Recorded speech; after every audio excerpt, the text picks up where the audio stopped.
صحابہ کرام فرماتے ہیں ہم دو لوگ جو ہیں، دو مسلمان مل کے اکٹھے جا رہے ہوتے، آپس میں بات چیت کر رہے ہوتے، بازار میں، گلی میں، سفر میں، کسی جگہ پر جا رہے ہوتے، درمیان میں کوئی درخت آ جاتا، درمیان میں کوئی بس درخت آ جاتا، کوئی دیوار آ جاتی، کوئی پتھر آ جاتا۔ فرماتے ہیں جب درخت یا اس دیوار سے یا پتھر سے یوں جا رہے ہیں رستے میں، درمیان میں ایک بڑا پتھر آ گیا، ایک ادھر ہو گیا، ایک ادھر ہو گیا۔ فرماتے ہیں پتھر سے آگے ہٹ کے جب پھر ملتے تھے، پھر ایک دوسرے سے سلام لے لیتے تھے۔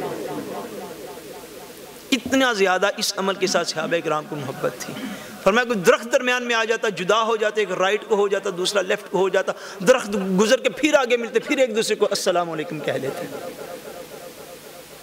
کیونکہ سلام کا عمل جو ہے، یہ سلام اسی لیے اللہ تبارک و تعالیٰ نے، کیونکہ سلام جو ہے یہ اللہ تبارک و تعالیٰ کا اسم گرامی بھی ہے۔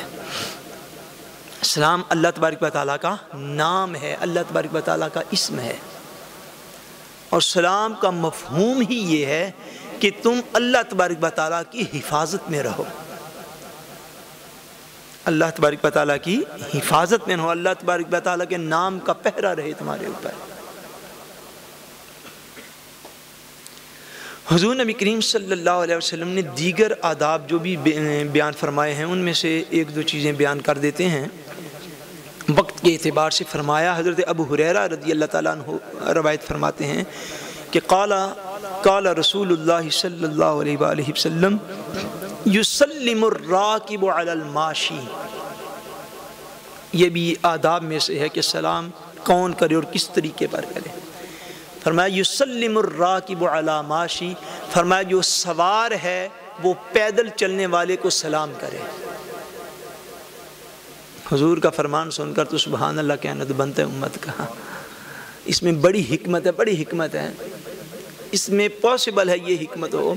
کہ جو بندہ سواری پہ سوار ہوتا ہے وہ عموماً امیر ہوتا ہے۔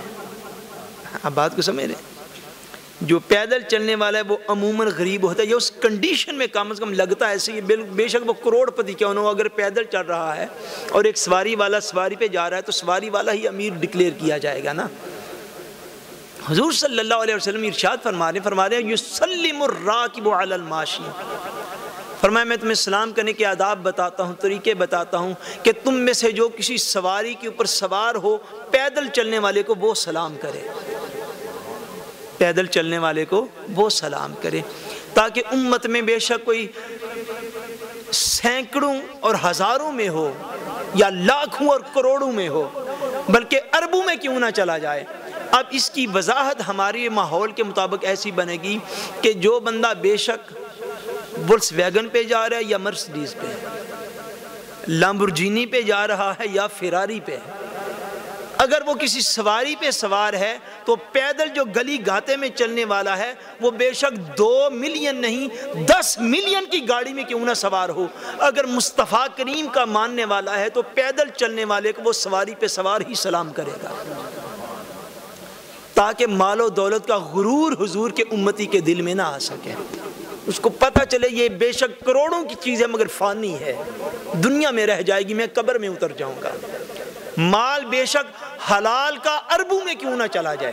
حلال مال ہو بے شک وہ کروڑوں اربوں میں ہی کیوں نہ بندے کے پاس ہو، جائز ہے، مگر مال کے اوپر غرور کرنا جائز نہیں۔ شاید اسی حکمت کی بنا پر حضور نے فرما دیا یسلم الراکب علی الماشی، میری امت میں سے جو سواری کے اوپر سوار ہو وہ پیدل چلنے والے کو وہ سلام کرے۔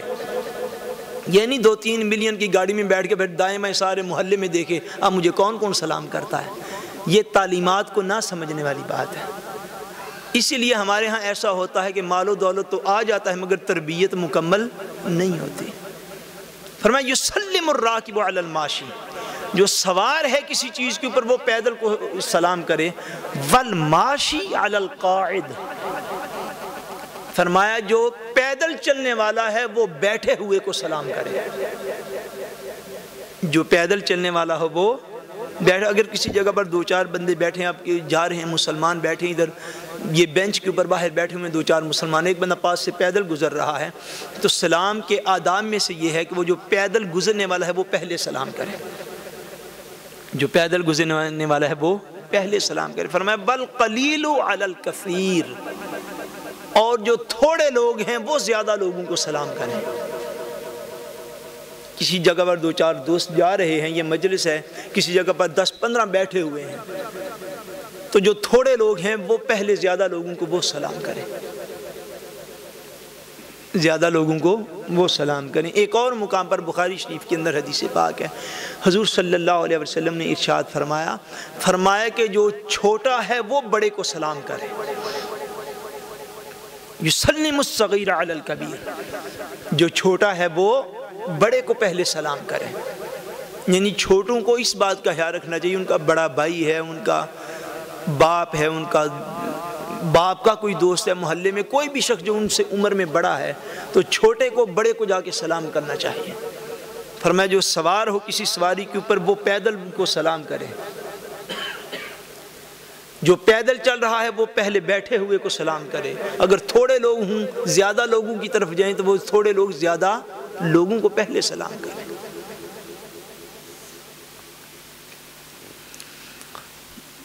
اسلام کے یہ جو آداب ہیں ان سے ہوتے ہوئے اب اگلا سٹیپ جو ہے وہ سمجھ لیں کہ جب آپ نے کسی کو سلام کرنا ہو تو آپ زبان سے بھی خالی جو ہے السلام علیکم کہہ سکتے ہیں،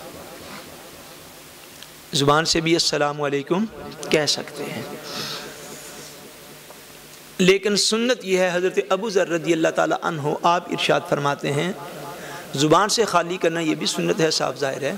آپ ارشاد فرماتے ہیں، ان سے کسی بندے نے پوچھا جو تابعین میں سے تھے، انہوں نے پوچھا کہ کیا جب نبی کریم صلی اللہ علیہ وسلم کی بارگاہ اقدس میں آپ لوگ حاضر ہوتے تھے تو کیا آپ حضور سے مصافحہ کرتے تھے؟ مصافحہ تو سمجھتے ہیں نا، یعنی ہاتھوں سے سلام لینا۔ یعنی اس سائل کی غالباً سوال یہ تھا کہ کیا آپ خالی زبانی حضور کی بارگاہ میں السلام علیکم کہتے تھے یا جا کے حضور سے مصافحہ بھی کرتے تھے، ہاتھوں کو ہاتھوں سے ملاتے بھی تھے؟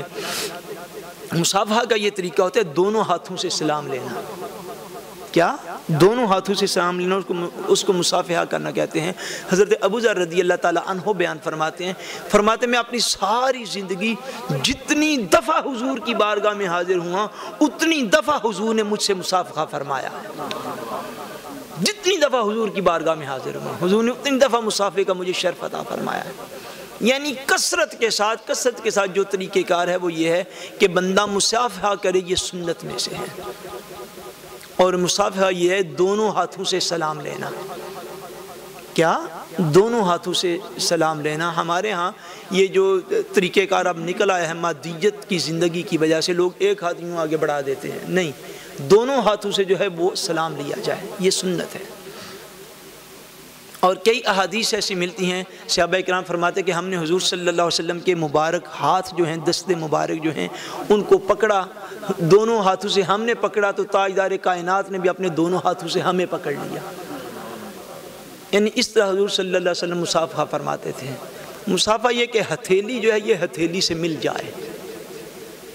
سلام لیتے ہوئے ہتھیلی جو ہے یہ ہتھیلی کے ساتھ لگ جائے، خالی دور سے انگلی کو ٹچ کر دینا یہ بھی مصافحہ میں شامل نہیں ہوتا،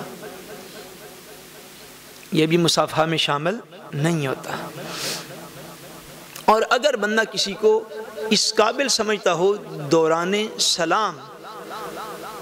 اگر کوئی بندہ کسی کو اس قابل سمجھتا ہو کہ اس کے ہاتھوں کو بوسہ دے تو ہاتھوں کو بوسہ دینے کی بھی شریعت کے اندر اجازت ہے۔ ہاتھوں کو اگر کوئی بندہ کسی کو متقی پرہیزگار اس قابل سمجھتا ہو کہ اس کے ہاتھوں کو بوسہ دیا جا سکتا ہے تو شریعت میں اس کی بھی اجازت ہے۔ کوئی بندہ اگر کسی کو بوسہ دے رہا ہو تو اس کو منع نہیں کیا جا سکے گا۔ صحابہ کرام ارشاد فرماتے ہیں،